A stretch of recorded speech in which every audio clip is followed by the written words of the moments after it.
Assalamualaikum warahmatullahi wabarakatuh. Kembali lagi dengan saya, Aninda Sanita Yusuf dengan NIM akhir 155. Di sini saya akan menjelaskan yaitu pada proyek 5 dan proyek 6. Sebelumnya saya akan menjelaskan yaitu proyek 5 dengan judul formulir pembelian buku pada web atau HTML. Membuat formulir, file teks di mana pengguna mengetikkan sebaris data, misalnya untuk file name. Menu drop-down digunakan untuk mengombinasikan jawaban yang akan ditanyakan dalam tempat kecil di halaman web. Contohnya, what course are you taking?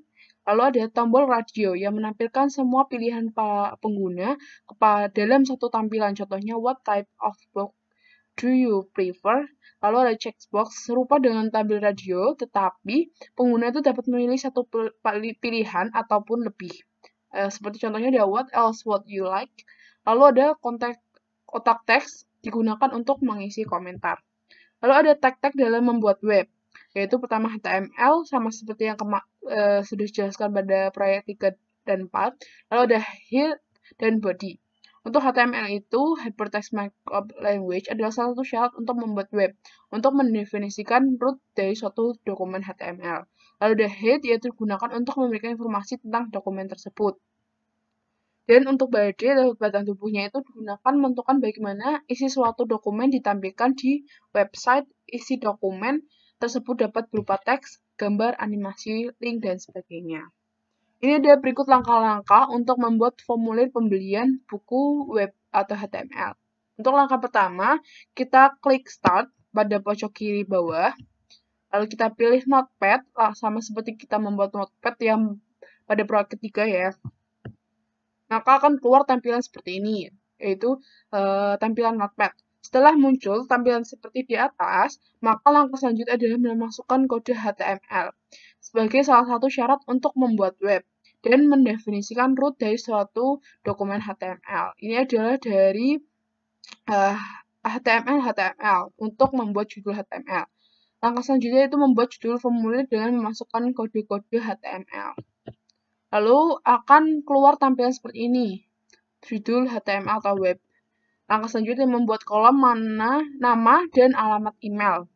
Kode HTML untuk membuat kolom nama dan email. Jadi selanjutnya membuat kolom nama dan alamat email. Nah, ini nanti diisi tampilannya yaitu nama dan email kalian.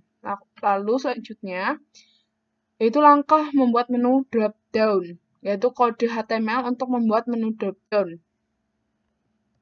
Selanjutnya kita di sini mengituin menu drop down-nya. Untuk selanjutnya, setelah semua sudah, kita menyimpan dokumen sebagai file HTML, yaitu memasukkan nama file seperti book.html untuk proyek yang Anda kerjakan, tetapi tanpa tanda kutip. Jenis file yang dipilih yaitu save as type. Haruslah Alpine sebagai jenis file, maka halaman web bisa jadi tidak akan bekerja. Dan lebih buruk lagi, ekstensi ke teks akan ditambahkan pada akhir nama file Anda. Lalu, saya akan menjelaskan pada proyek 6 dengan judul dasar-dasar spreadsheet. Mungkin kita nggak asing lagi dengan spreadsheet karena kita sudah terbiasa dengan Excel. Seperti komputer akuntansi, kita sudah mempelajari berupa spreadsheet atau Excel yang kita gunakan untuk pada laporan keuangan kita. Proyek ini menggunakan Microsoft Excel untuk membuat sebuah lembar kerja sederhana. Penampilan dari suatu lembar kerja amat penting. Oleh karena itu, dalam proyek ini, Anda akan mempelajari bagaimana cara memformat nilai-nilai dari sel lembar kerja. Contoh, ini menggunakan file lembar kerja yang diberisikan dua lembar data sheet. Yang pertama, lembar data berisikan barang-barang yang ditagihkan, dan yang kedua, lembar data berisikan informasi harga. Lembar kerja adalah aplikasi yang umum digunakan. Lembar ini dapat digunakan untuk melakukan perhitungan ataupun logika berdasarkan kondisi yang bisa jadi sulit dilakukan manajer. Perhitungan dapat dilakukan dengan cepat dan tanpa kesalahan. Dengan menggunakan lembar kerja dan tidak mengandalkan perhitungan manual, para manajer dapat mengurangi resiko kesalahan matematis yang dapat mempengaruhi pembuatan keputusan mereka. Untuk manfaat lembar kerja sendiri, yang lain adalah tampilan lembar kerja yang nyaman dilihat secara visual dan seringkali dapat dicetak dan digunakan sebagai dokumentasi proses bisnis. Pada semester 3 ini, mahasiswa sudah mempelajari spreadsheet. Yang saya rasakan tuh untuk spreadsheet lembar kerja pada Excel itu sangat memudahkan kita. Jadi tinggal memasukkan data-data yang ada. Untuk contoh ini membuat sebuah faktur, menampilkan lembar data invoice, menampilkan lembar data diskon. Tab ini dengan bagian bawah layar memberitahukan bahwa Anda lembar data mana yang akan ditampilkan. Faktur ini berisikan 4 barang, yaitu chair, table, lamp, dan pillow. Masing-masing barang ini memiliki harga unit dan jumlah diskon ditampilkan berdasarkan masing-masing unit. Harga per unit dikurangi diskon, dikalikan dengan jumlah unit yang dipesan menghasilkan harga keseluruhan. Untuk harga keseluruhan dijumlahkan untuk menentukan total faktur. Jumlah ini harus dibayarkan pembeli tergantung pada kapan pembeli itu akan membayar faktur, yaitu tanggal 7 bulan 4 tahun 2006. Format bulan, tanggal, dan tahun adalah tepat saat faktur dihasilkan. Pada tanggal tersebut, pelanggan akan membayar jumlah total, tetapi jika pelanggan menunggu 30 hari sebelum membayar hingga tanggal 8 bulan 3 dan tahun 6, jumlah yang dibayarkan adalah 101% dari jumlah total, atau menjadi 2.228 dolar 33 setelah 60 hari. Jumlah yang terutang adalah 103% dari total. Lalu perhatikan bahwa hari bukan bulan ditambahkan pada tanggal pembelian asli. Inilah sebabnya mengapa tanggal selanjutnya adalah 8 bulan 3 tahun 6 dan tanggal 9 bulan 2 tahun 6. Tidak semua bulan memiliki 30 hari ya.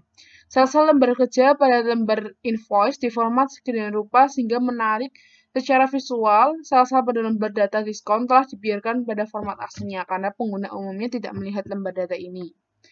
Untuk spreadsheet sendiri memiliki kelebihan dibandingkan program kehitungan sederhana, yaitu dapat digunakan memberikan kapabilitas sistem informasi yang cukup rumit bagi perusahaan.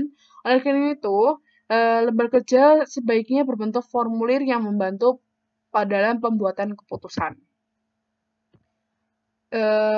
Mulailah dalam membuka program Excel, yaitu ada 3 tab lembar kerja, yaitu sheet 1, sheet 2, dan sheet 3. Kita akan membutuhkan 2 lembar, yaitu pada invoice dan diskon. Klik tab sheet 3 dan pilihlah perintah edit diikuti perintah delete sheet dan bukan sub perintah delete. Setelah menghapus sheet 3, sekarang kita tinggal hanya 2 lembar, yaitu ada sheet 1 untuk menandai kata sheet 1.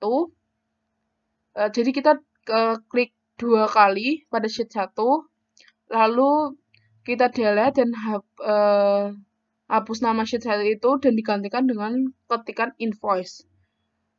Lalu sheet 2 juga sama seperti itu.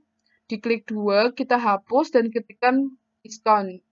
Sekarang Anda memiliki label lembar data yang benar pada 2 lembar yang dibutuhkan pada contoh ini, yaitu ada invoice dan diskon. Nah, ini kita bisa mengganti ini invoice dan diskon dengan mengtap 2 kali. Nah, ini diisi invoice-nya yaitu ada itemnya, chair, tabel, lamp, dan pillow. Diisi untuk unit price, diskon, dan unitnya. Ini untuk lembar pada diskon.